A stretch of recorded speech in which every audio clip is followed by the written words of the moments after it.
So many of you, and Esther included, you aren't nice enough to yourselves to want to insist on most of your moments being moments of ease and beauty and joy.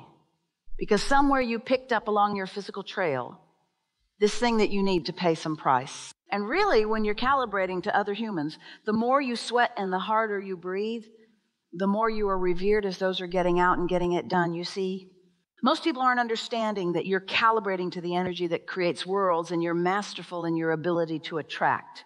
You see, this is what it's about. All of the answers will come to you, all of them. The thing that is really a helpful thing to acknowledge is that because of resistance, which just means really, it means difference. It means difference in frequencies because of that. When you ask a question, the frequency, the way the question feels and the way the answer feels are very different feelings. Let there be a little distance between if you let yourself just feel what you're feeling and ask the question and get it out there. You've done the work of the asking, and the answer is already all queued up for you. And then at a time when you're less resistant, you can allow the solution or the answer to come. The frequency of the question and the frequency of the answer, big difference. The frequency of a problem and the frequency of a solution, big difference. And so if you don't expect the answer in the moment of expressing the problem, that's why people feel like their prayers aren't being answered. And we say, pray prayers of appreciation. That puts you right in the receiving mode of everything that you've ever been asking for. It almost doesn't matter what you believe. Here we go again. A belief is a thought that you keep thinking. When you believe that you can't have something that you want, then you can't. Not right now. Not while the belief is that you can't. And so you've got to soothe that belief, that frequency, that emotion into something that feels better. It's not something to see. It's something to feel, and it doesn't matter what it is. You only have to know when it's there. And it's there every time you feel anything from the lower half of the emotional scale. Boredom, resistance, pessimism, even more. Frustration, even more. Overwhelmed, even more. Disappointment, even more doubt, all the way down to fear, grief, depression. And so that's how you know. So that's your indicator of what's in the way. And it doesn't matter what it is. You don't have to find out what the culprit is that caused one of those emotions and wrestle it to the ground and kill it. You don't have to figure out what it is and then go to therapy and see if you can get rid of it. You just have to find a matching thought to something that is optimistic.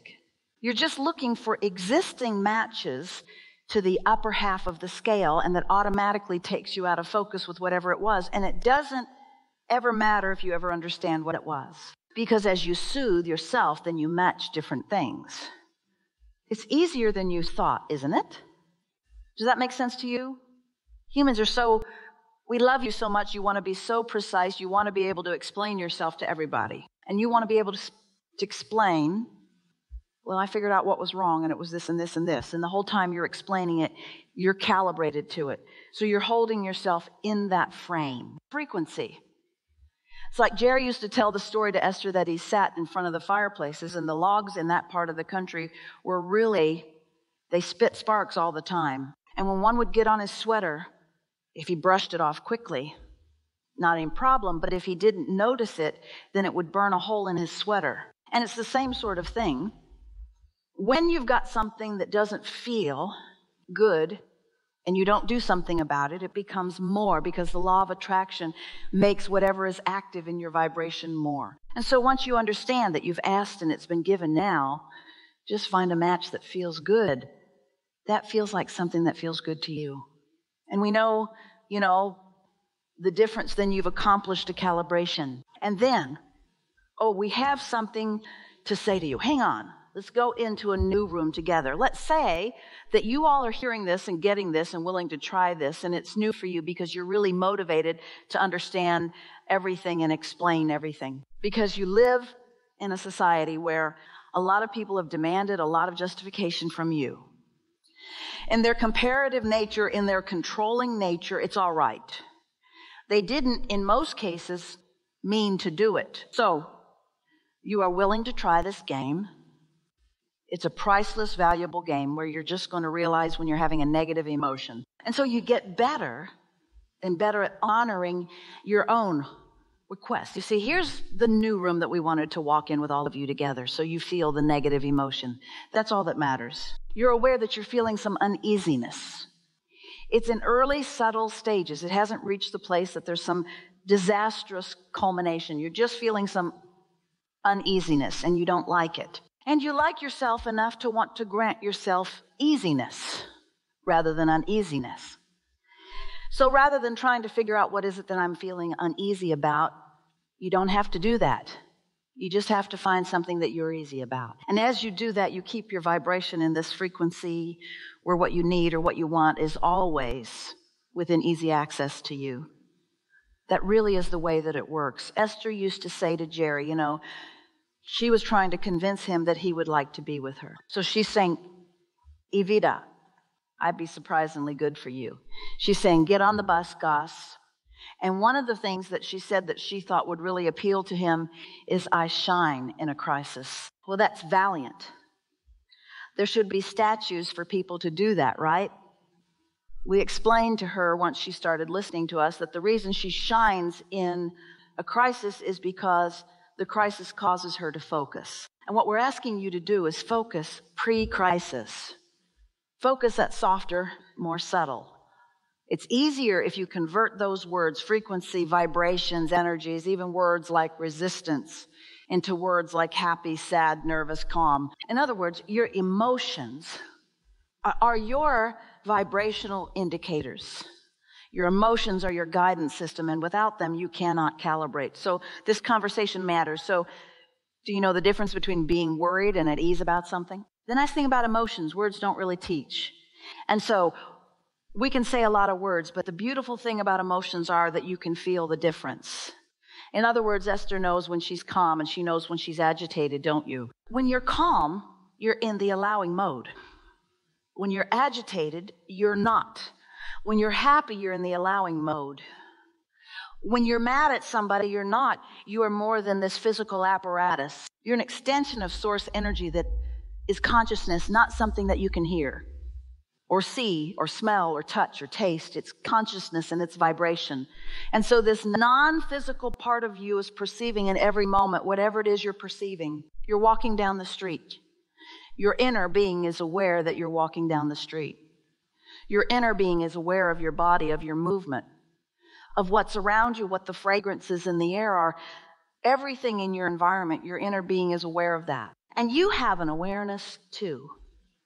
And the blending of those two awarenesses equals your total experience. So the vibrational frequencies are important to understand.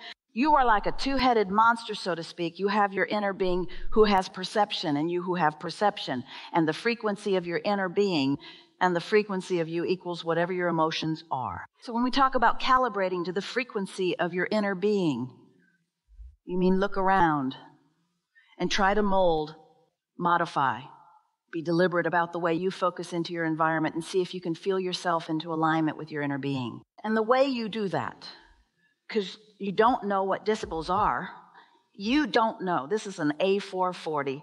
Did you know that? It's gone. Did you know that? Does that matter to you?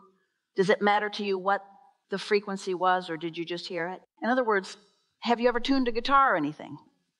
When you hear someone sing, can you tell if it's in tune or out of tune? Jerry and Esther hired a Marashi band to come to their property to just entertain while they were having a big party. And they hired them 1 year, and it was magnificent. It thrilled you, the sound of the horns, it thrilled you. And the following year, they hired the same group. The group that came from a high school. But all of the really good musicians had graduated, and now new musicians had come into the mix. And there was one very eager trumpeter who was not on key at all. And so Jerry's walking around with his burritos and his beans and his rice. And he comes over to Esther and he says, you got to get that horn away from that kid, because he was not calibrated. It was really uncomfortable. Like negative emotion is uncomfortable, was really uncomfortable. And so Esther said to him, would you like a burrito? And he said, I think I'm supposed to be playing. And Esther said, my husband is insisting that you come with him and have a burrito. And so he went and had a burrito. Then everything was so much better because the discordant thing was not in the mix of it, you see. And so it's like that you can hear when something's out of whack, and negative emotion means something's out of whack. out of calibration with who you really are and all that you've evolved to the pure positive being that you are. And everything that your life experience in your physical body has brought you to become. What is the frequency of love? What is the frequency of hate? Well, what difference does it make what the frequency is? Don't you know the difference? What is the frequency of gardenia? Because it is a frequency that you are translating into the fragrance of gardenia. What is the frequency of smooth texture or rough texture? What's the frequency of that? Does it matter? Rough, smooth. Rough, smooth, does it matter? Aligned, not aligned. Not allowing, not allowing. Yeah. So let's just recap here just a little bit. So how was that for you? Don't you feel more eager to soothe yourself with your source? Soothe yourself there, not prove yourself there, soothe yourself there. Is it a good feeling to you to know that as you're moving through the details of any day, that your inner being is moving through those same details with you, and that your inner being is never questioning why you're doing what you're doing or judging you or trying to get you to something different? Just there, just a steady presence of knowing exactly what you want from every moment in time and emitting a vibration that when you tune to it, then what you want will be your experience. Did you hear that? So if you're tuning to anything that feels good, you're covered. Anything that feels good puts you in the vibrational proximity of the person walking down the street who gives you the information that you were just wondering about. Or the sign that you didn't even know that was there, that has been there, but now that you can see it. In other words, everything around you, your world is about to be, just as a result of this little bit of time that we've spent together today, transformed into this magical, responsive, wonderful experience. But you got to know how it works. And you got to love yourself into letting yourself experience it. And don't try too hard to explain it to others except through the clarity of your example.